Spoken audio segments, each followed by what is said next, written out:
존경하는 국민 여러분, 국민의힘 최승재 의원입니다. 저는 1개월 전 불체포 특권 포기를 서약하고 전원위원회에서도 국회의원의 권한 내려놓기 위해서 목소리를 높였습니다.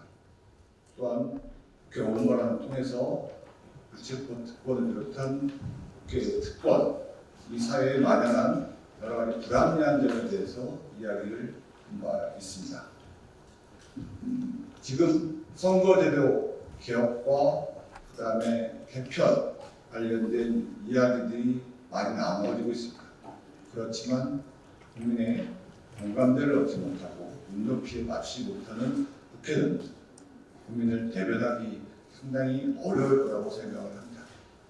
시민사회에서 바라보는 국회에 대한 기대와 현재 평가는 상당히 냉정합니다. 국회가 국민을 대변하고 올바로 서기 위해서 우선 먼저 스스로 특권과 관련된 또 합리적이지 않은 여러 가지 혜택과 이런 부분들에 대해서 개선을 통해서 국민과 함께 간다는 생각을 먼저 실천해야 된다고 생각합니다. 오늘은 이러한 활동에 이어 국회의원의 특권 폐지를 위한 특권 폐지 국민운동본부의 활동을 소개하고 국민 여러분께 알리고자 합니다. 오늘 특권운동본부뿐만 아니라 시민단체의 여러 가지 목소리 중에서도 정말 대한민국을 위하고 또 국회가 바로 세우고 또 국민의 목소리가 잘 반영될 수 있는 이런 목소리를 내주신 분들의 의견을 발언을 듣도록 하겠습니다. 감사합니다. 국민 여러분, 저는 특권 폐지 국민운동본부 상임대표를 맡고 있는 장기표입니다. 먼저 현역 국회의원으로서 정말 이 특권 폐지에 동의하기가 굉장히 어려움에도 불구하고 동의해서 이 기자회견까지 출석하신 우리 최의원께 최승재 의원에게 굉장히 고맙다는 말씀을 드립니다. 저희가 오늘 이 기자회견을 하는 것은 그저께 지난 4월 25일 이 국회의원 300명에게 특권 폐지에 동의하는지 여부를 묻는 질의서를 보낸 바 있습니다. 그래서 이 질의서의 내용을 국민 여러분들에게 보고드리고 국민 여러분의 뜻을 모아서 이 특권 폐지가 관철되도록 하기 위해서 몇 말씀 드리고자 합니다. 국민 여러분, 국민이 나서야 됩니다. 국민이 나라의 주인입니다. 국민이 나서야만이 이 부당한 특권을 폐지할 수 있습니다. 그래서 먼저 저희가 보낸 이 질의서의 내용을 제가 낭독을 하고 특권 폐지를 위한 특권 폐지 국민운동본부의 앞으로 활동 계획에 대해서 말씀드리면서 국민 여러분의 적극적인 지지와 참여가 있기를 호소합니다. 국회의원의 특권 폐지에 대한 질의서. 국회의원 여러분, 국민을 위한 의정 활동에 노고가 많으십니다. 우리는 국회의원을 포함한 고위공직자의 특권과 특혜를 폐지하기 위해 특권 폐지 국민운동본부를 결성하고 전국적인 활동을 시작했습니다. 잘 아시는 바와 같이 국회의원들에 대한 국민의 분노와 정오가 하늘을 찌를 듯 높습니다. 다른 여러 이유도 있겠지만 국회의원들이 일은 제대로 하지 않으면서 과도한 특권과 특혜를 누리고 있다고 보기 때문일 것입니다. 국회의원들이 국민의 분노와 정오의 대상이 되어서는 국민의 대표기관으로서의 역할을 제대로 수행하기도 어렵거니와 국회의원도 국민도 행복할 수가 없습니다. 그래서 국회의원들이 현재 누리고 있는 특권과 과도한 특혜를 폐지하는 것이 국민에게도 좋을 뿐만 아니라 국회의원들에게도 국민의 신뢰와 지지를 받을 수 있는 좋은 계기가 될 수 있을 것으로 봅니다.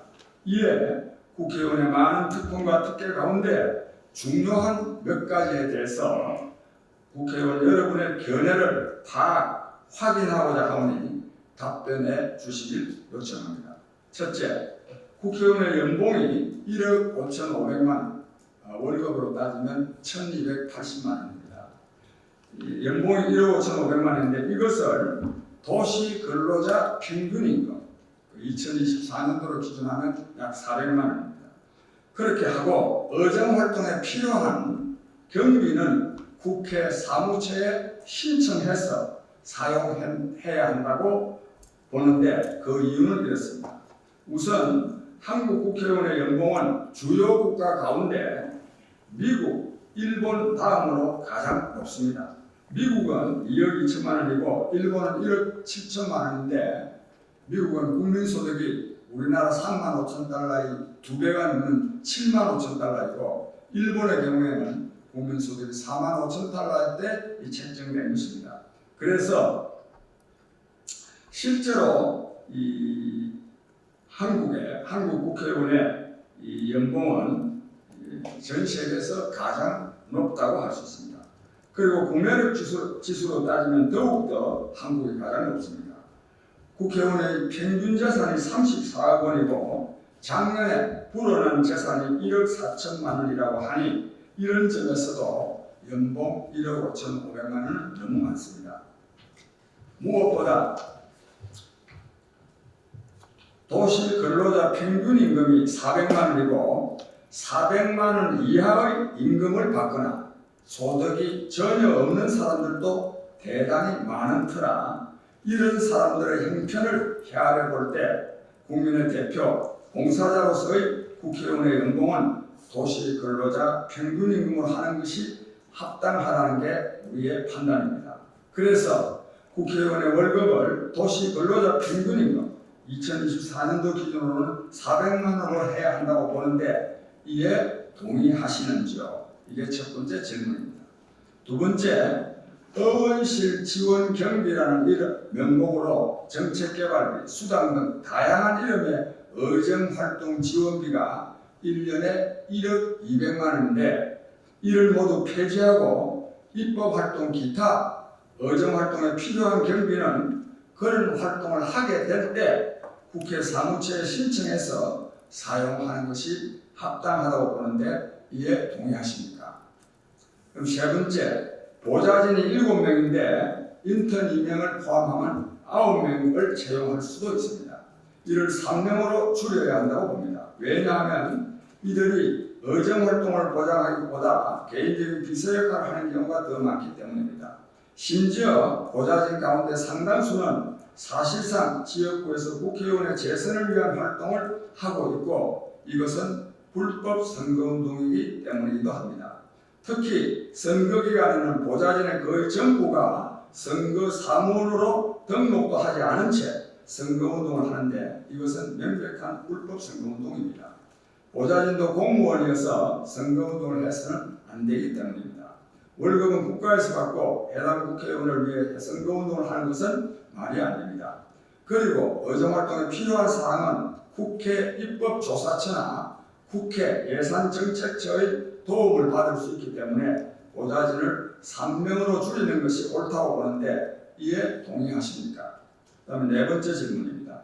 국회의원은 1년에 1억 5천만 원의 후원금을 받을 수 있고 선거가 있는 해에는 그 2배인 사무원까지 받을 수 있습니다. 실제로 대부분의 국회의원들이 그만한 후원금을 받고 있습니다. 평소에 받는 후원금도 사실상 자신들의 재선을 위해서 쓰고 있다는 점에서 옳지 않지만 국회의원 선거가 있는 해에 받는 후원금조차 선거는 후원금으로 치르고 선거 후에는 선거 비용의 거의 전부를 국가로부터 환급받고 있다는 점에서 옳지 않습니다.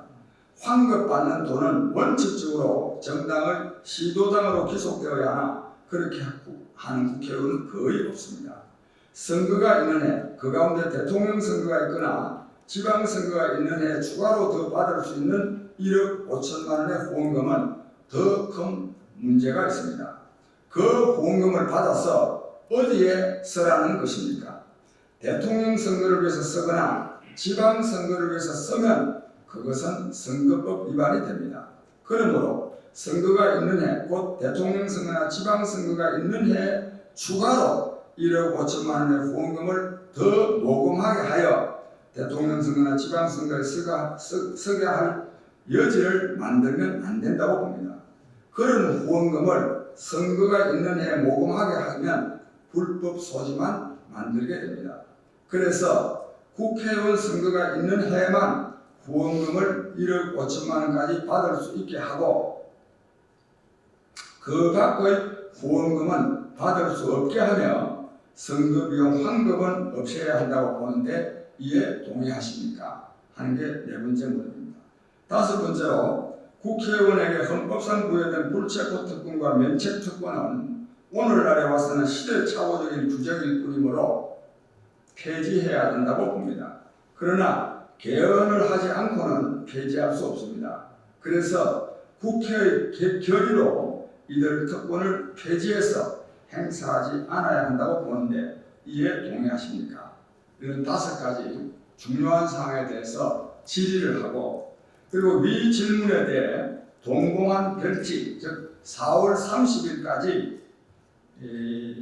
답변을 해 주실 것을 요청하면서 그 답변 결과를 언론에 공개해서 특권 폐지에 동의하지 않은 사람은 더 이상 고의적인 국회의원을 맡아서는 안 된다는 것을 저희가 언론에 공개해서 광고할 생각입니다. 감사합니다.